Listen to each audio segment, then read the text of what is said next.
As a nephrologist છું અને Sterling હોસ્પિટલમાં ફરજ બજાવું છું. આજે વર્લ્ડ કિડની ડે છે, જે દર વર્ષે માર્ચ મહિનાના બીજા ગુરુવારે ઉજવાય છે. એ સંબંધિત આજે આપણે સૌ અહીંયા એકત્રિત થયા છીએ, જેની આજની થીમ છે કિડની હેલ્થ ફોર ઓલ, એટલે સમાજના બધા વ્યક્તિઓ માટે કિડની હેલ્થ અને અવેરનેસ ફેલાય એના માટે આપણે આજે આ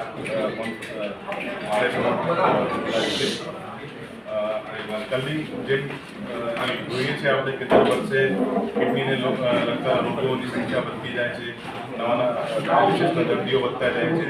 તો આના માટે જે છે એ સમાજમાં જાગૃતિ આવે કે ભાઈ જેને લાંબા સમયમાં ડાયાબિટીસ હોય, બ્લડ પ્રેશર હોય, એ નિયમિત ધોરણે કિડનીનું ચેકઅપ કરાવે. બ્લડ રિપોર્ટ કે યુરિન રિપોર્ટ અને કિડનીની સોનોગ્રાફી, આ ત્રણ રિપોર્ટથી આપણે જાણી શકીએ છીએ કે આપણી કિડની તંદુરસ્ત છે કે નહીં.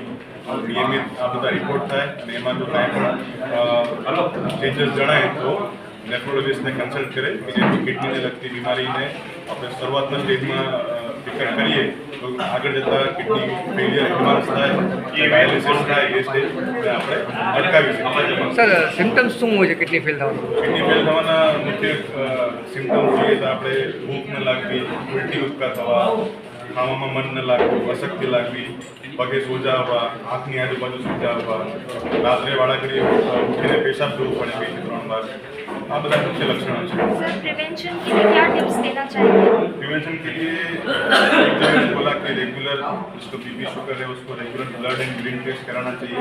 दूसरा, आप पर्याप्त मात्रा में पानी पीजिए. हाइड्रेशन रखना भी बहुत जरूरी है. दिन में 3-4 लीटर पानी पीना चाहिए.